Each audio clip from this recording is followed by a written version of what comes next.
Zombie Apocalypse.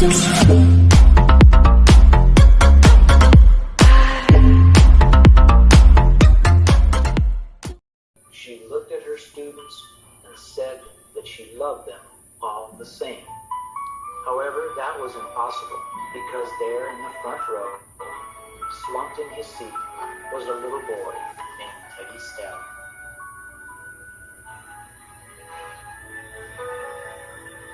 Miss Thompson had watched Teddy the year before and noticed that he didn't play well with other children, that his clothes were messy, and that he constantly needed a bath. And Teddy could be unpleasant. It got to the point where Miss Thompson would actually take delight in marking his papers with a broad red pen, making bold X's, and then putting a big F at the top of his papers. At the school where Miss Thompson taught, she was required to review each child's past records, and she put Teddy's off until the last. However, when she reviewed his file, she was in for a surprise. Teddy's first grade teacher wrote, "Teddy is a bright child with a ready laugh. He does his work neatly and has good manners. He is such a joy to be around." His second grade teacher wrote, "Teddy is an excellent student, well liked by his classmates, but he is troubled because his mother has a terminal illness, and life at home must be a struggle." His third grade teacher wrote, "His mother's death has been hard on him. He tries to do his best, but his father doesn't show much interest, and his home life will soon affect him if some steps aren't taken." Teddy's fourth grade teacher wrote, "Teddy is withdrawn and doesn't show much interest in school. He doesn't have many friends, and he sometimes sleeps in class." By now, Miss Thompson realized the problem, and she was ashamed of herself.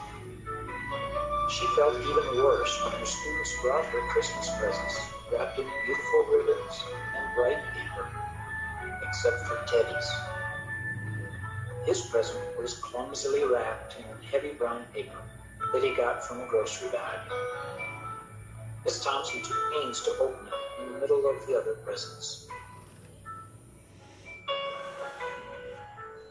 Some of the students started to laugh when she found a rhinestone bracelet with some of the stones missing and a bottle that was 1/4 full of perfume, but she stifled the children's laughter when she exclaimed how pretty the bracelet was, putting it on and dabbing some of the perfume on her wrist.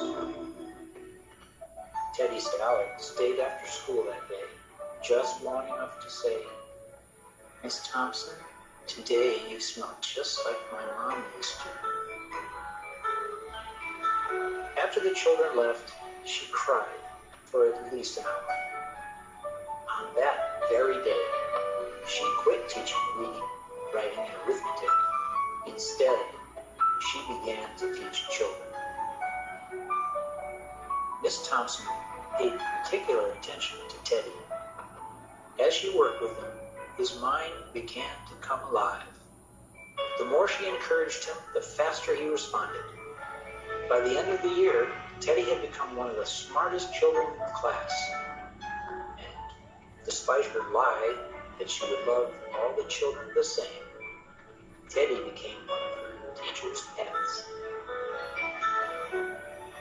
A year later, she found a note under her door from Teddy, telling her that she was the best teacher he ever had in his whole life. 6 years went by before she got another note from Teddy. He then wrote that he had finished high school 3rd in his class, and she was still the best teacher he ever had in his whole life. 4 years after that, she got another letter saying that while things had been tough at times, he'd stayed in school. He'd stuck with it, and would soon graduate from college with the highest of honors. Again, he assured Miss Thompson that she was still the best and favorite teacher he'd ever had.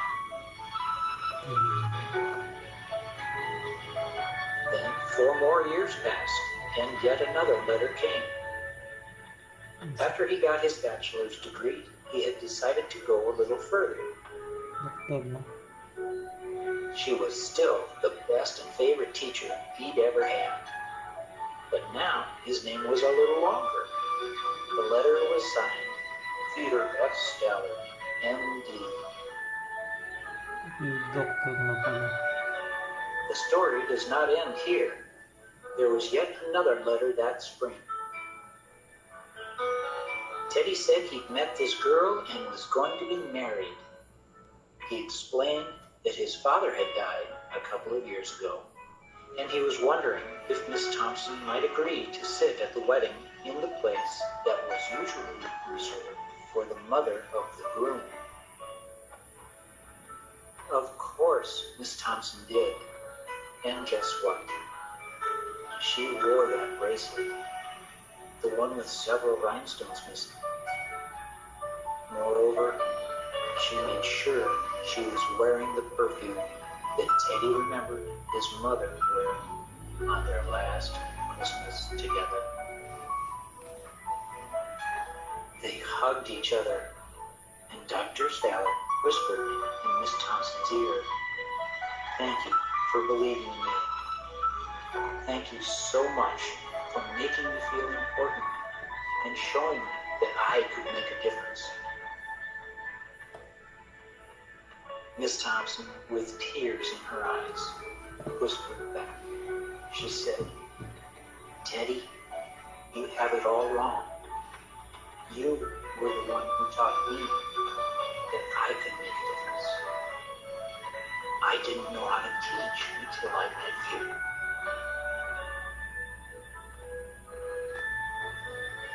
You can never tell what type of impact you may have on another's life by your actions or lack of action.